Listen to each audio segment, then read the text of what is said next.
बिस्मिल्लाहिर्रहमानिर्रहीम। अस्सलाम वालेकुम। भारत इस वक्त पूरी तैयारी कर चुका है पाकिस्तान पर चढ़ाई करने के लिए। हम सो रहे हैं और यकीन कीजिए जितनी प्लानिंग उसने इस वक्त की है आप उसका अंदाजा नहीं लगा सकते। कल राजनाथ सिंह ने क्या कहा था?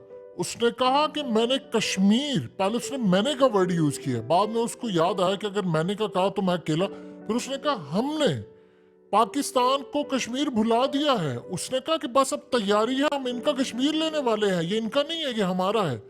अब उसके लिए उन्होंने तैयारी शुरू कर दी है। एक वाक्य ऐसा हुआ है जो आपके पूरे मीडिया पर कहीं पर उसका जिक्र नहीं है। हकीकत टीवी की वीडियो के बाद आए तो अलग बात है। सूरत हाल ये है कि वो तैयारी कर रहे हैं। उन्होंने जानबूझकर एक ऐसा इवेंट क्रिएट करना है, आप हाथ मलते रह जाएंगे, आपको पता भी नहीं चलेगा। हुआ यूं है कि पुलवामा में जहां पर हमला हुआ था, वहां पर एक मस्जिद में पुलिस के दस्ते पहुंचे।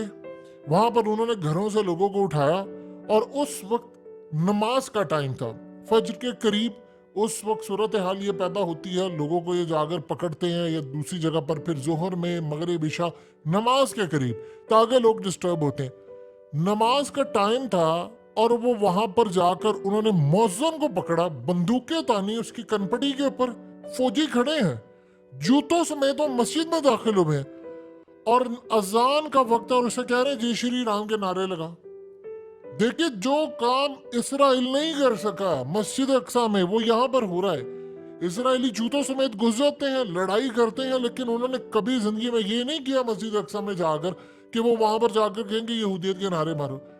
इन्होंने कहा वहां पर जाकर जय श्री राम के नारे लगाओ, और वो लाउड स्पीकर में अजान की बजाय, अल्लाह अकबर की बजाय, वो कहता है जय श्री राम, जय श्री राम, नारे लगा रहा है, नारे लगा रहा है, क्योंकि कनपटी पर बंदूक रखी हुई है। और अचानक जब लोगों ने देखा कि यार ये तो कभी जिंदगी में हमारे साथ हुआ ही नहीं है, ये 75 साल में जब से हम इंडिया के साथ रह रहे हैं, ये तो पहला इवेंट ऐसा हुआ है कि हमारे साथ मामला ये हुआ है कि जय श्री राम के नारे, वो नमाज के वक्त लोग वहां पर आ गए और उन्होंने भारतीय फौज से आगे लड़ना शुरू कर दिया। और उसके बाद उन्होंने कहा जी हमने कंप्लेन करनी है, और पता ये चला कि उन्होंने एक ऐसा कानून पास किया है कि जिसके तहत आप फौजियों के खिलाफ कोई कंप्लेन नहीं कर सकते, ना आप कोई कंप्लेन कर सकते हैं, ना उनके खिलाफ कोई बात कर सकते हैं। अगर सरकार ने फौजियों के खिलाफ कोई कार्रवाई करनी है तो उसकी मर्जी होगी, आप नहीं कोई एफआईआर दर्ज करवा सकते, जैसे उनकी फौज आसमान से उतरी है।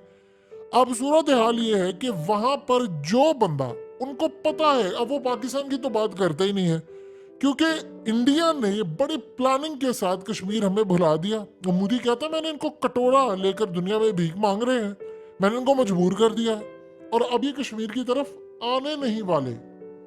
अब मामला ये हुआ है कि वो ये कर क्यों रहे हैं। ये बहुत बड़ा इवेंट है। देखिए, पहले होता ये था कि वहां पर जाकर वो सुअर का गोश्त फेंक देते थे, फिर वहां पर जाकर कोई बात कर देते थे। ये यहां तक तो चलता रहा पिछले तकरीबन 75 सालों से। ये नहीं हुआ कि आपने अजान देनी है तो आपकी कनपटी पर बंदूकें रखी हैं और आपको कह रहे लगाओ जय श्री राम के नारे। आप नमाज पढ़े हैं तो आपके इमाम को वो पकड़ लें जाकर और इमाम साहब को कहें कि इमाम साहब नमाज में जय श्री राम के नारे लगाओ, जहां पर सूरह फातिहा पढ़नी है वहां जय श्री राम के नारे लगाओ। आप बताओ उसके बाद क्या होगा। अभी आपकी अजान में उन्होंने खत्म करके ये काम किया है। आपको क्या लगता है अब ये करने क्या जा रहे हैं? ये दो चीजें आपने समझनी है, ये होने क्या जा रहा है। इंडियन मीडिया उठाएं जरा 1 मिनट के लिए, किसी भी चैनल को लगा लें। अब जानते हैं वो क्या कह रहे हैं? वो कह रहे हैं 14 और 24 जून, ये 2 डेट्स पर वो बात कर रहे हैं। वो कह रहे हैं कि हम पाकिस्तान में घुसे हैं और हमने एक ऑपरेशन किया है और वहां पर दहशतगर्दों को मारा और करीब उसकी डिटेल्स आने वाली है हुकूमत की जानिब से। अभी मीडिया पर उनकी गुफ्तगू चल रही है। अब अगली सूरत हाल क्या है? अगली सूरत हाल कुछ इस तरह से है कि वहां पर वो ये इवेंट्स कर रहे हैं कि रिएक्शन उठे। उनको पता, वो वहां पर फौजियों के सरेआम कहते हैं बुलाओ पाकिस्तान को, किधर है तुम्हारा पाकिस्तान, आता क्यों नहीं अब? वो यहाँ पर उनको ताने मारे हैं इस तरह, बुलाओ ना, किधर है पाकिस्तान। और वो वहां पर को बात करते हैं, वो कहते हैं इनको उठाकर ले जाते, एजेंसियां उनको गायब कर देती हैं और फिर उनके घर वालों को पता ही नहीं होता, फिर उनकी बाद में लाशें मिलती हैं। वो ये चाह रहे हैं कि ये रिएक्ट करें। अब वो रिएक्ट करें या ना करें, उन्होंने वहां पर काम ये करना है कि जाली हमले भी करवा देंगे और रियल, देखिए एक तो रियल रिएक्शन आएगा, ये तो कोई भी ना कहे कि जी नहीं आएगा। जाहिर सी बात है, जब आप अजान की जगह जब आपको कहा जाए हय्या अलस सलाह हय्या अलल फलाह, फिर आपको कहा जाए अल्लाह अकबर इस तरह की बातें हो जिसमें दीन आपको कहता है कि आप अजान देते हैं, बुलाते हैं नमाज की तरफ, तो आपको एक आ जाए नहीं जय श्री राम के नारे लगाओ लाउड स्पीकर पर, तो क्या रिएक्शन नहीं आएगा? आएगा लोगों का। तो फिर जब रिएक्शन आएगा तो उसको वो जोड़ेंगे पाकिस्तान के साथ। जब वो उसको पाकिस्तान के साथ जोड़ेंगे, रिएक्शन आएगा, तो आप फिर अंदाजा कर सकते हैं कि मामला किस जानिब जाएगा। जब वो रिएक्शन आएगा तो वो कहेंगे कि ये पाकिस्तान की एजेंसियां इसके पीछे हैं, जबकि हमने तो बिल्कुल ही उनको बेयारा मददगार छोड़ा हुआ है। उसके बाद ये मामला होगा कि वो लड़ाई के लिए आगे आएंगे। फिर जो अमेरिका के अंदर ग्रीन सिग्नल मोदी को मिला है, उसके बाद आकर राजनाथ सिंह ने क्या कहा? उसने कहा कि चाइना के साथ बात होगी, पाकिस्तान के साथ तो बात नहीं होगी, हमला होगा।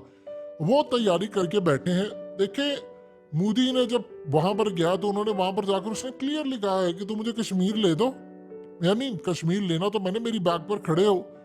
और इस सूरत हाल के अंदर जिस तरह इंटरनेशनल, अब आप देख ले, अब आपको कोई पूछता ही नहीं है। उसने कहा ये काम कर दो, इंटरनेशनल सतह पर इसको मैंने आइसोलेट कर दिया, तो फिर मैं तैयार हूं तुम्हारा चीन के लिए काम करने को। फिर इंडो पैसिफिक में भी उसने कहा ठीक है जी, हम ट्रेन बनाएंगे और ये होगा वो होगा। ये सारे का सारा जो मामला है वो इस वक्त खुलकर वाजिया हो चला है।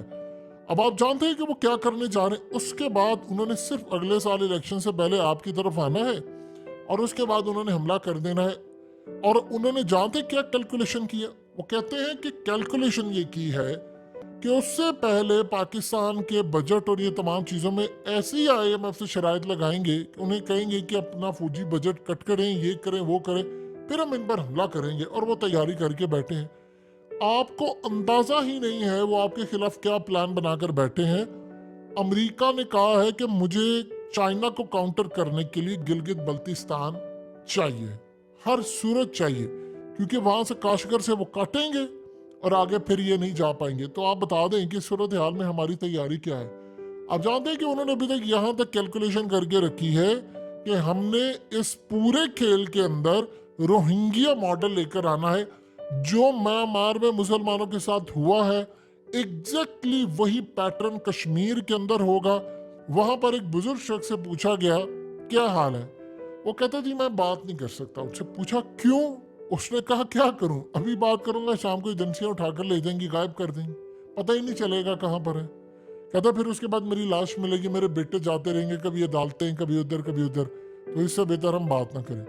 वहां पर हालात बहुत ज्यादा खराब हो गए हैं और वहां की खबर नहीं आती। वो बेचारे कश्मीरी कुछ कर भी नहीं सकते, कोई रिएक्शन नहीं होगा, कोई मामला नहीं होगा। हमने उनको जहां पर लाकर खड़ा, या तो हम उनकी पहले दिन से सपोर्ट ना करते, जब सपोर्ट ना करते तो होता यूं। अब वो वहां पर ताने क्या देते हैं? राजनाथ सिंह ने क्या कहा, उसे ताने क्या दिए? कहते हैं कि पाकिस्तान के कश्मीर से आवाजें उठेंगी, वो कहेंगे कि पाकिस्तान तो डिफॉल्ट होने जा रहा है, हम भारत के साथ क्यों नहीं जा रहे, वहां के कश्मीरी तो बहुत ज्यादा पुरसकून है।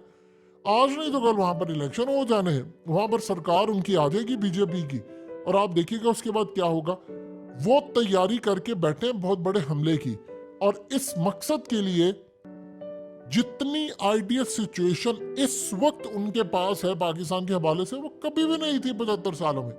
सो दे आर हैप्पी और मोर देन हैप्पी। अब वो कह रहे हैं कि भाई हम तो तैयारी करके बैठे हैं, बस हम करीब आज नहीं तो कल हम जा रहे हैं और बड़े जबरदस्त अप्रोच के साथ हम पाकिस्तान का सर कलम करेंगे। और फिर उन्होंने सबसे ज्यादा जो बड़ी बात की है, उन्होंने कहा है कि हम जब कश्मीर लेंगे, गिलगित बल्तिस्तान लेंगे, तो उसके बाद वहां पर उन्होंने अमरीकी और इस्राएली अड्डे बनाने हैं पूरे कश्मीर में, ताकि वहां पर जब दोबारा कोई सूरत हाल हो तो ये बड़े बड़े ममालिक वहां पर शामिल हो।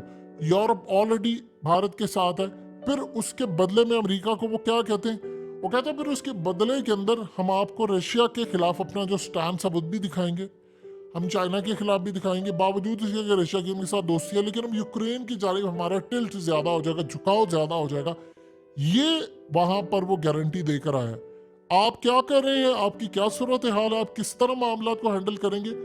हम सिर्फ ये देख लें कि कश्मीरी अब ये नारे नहीं लगा रहे कि पाकिस्तान के साथ होंगे। वो कहते हैं यार आप मदद करने के लिए आए नहीं हो, जब आपको मदद करना। देखिए सिर्फ 7 से 8 दिन की गेम होती है लड़ाई। आप लड़ाई करें, आप आज़ाद करवा लेते, काराबाग और ये वो क्या हुआ नहीं था। तो इस सारी सूरत हाल के अंदर जो मामला हैं, अजरबैजान अर्मीनिया की जो लड़ाई थी, उन्होंने 30 साल बाद आकर किया लड़ाई और वो कह रहे थे कि हमने लेट कर दिया। तो ये कहानी बड़ा असरअंदाज कर देने वाली है कि वहां पर वो कह रहे हैं कि रिएक्ट होगा, उसके बाद लड़ाई होगी।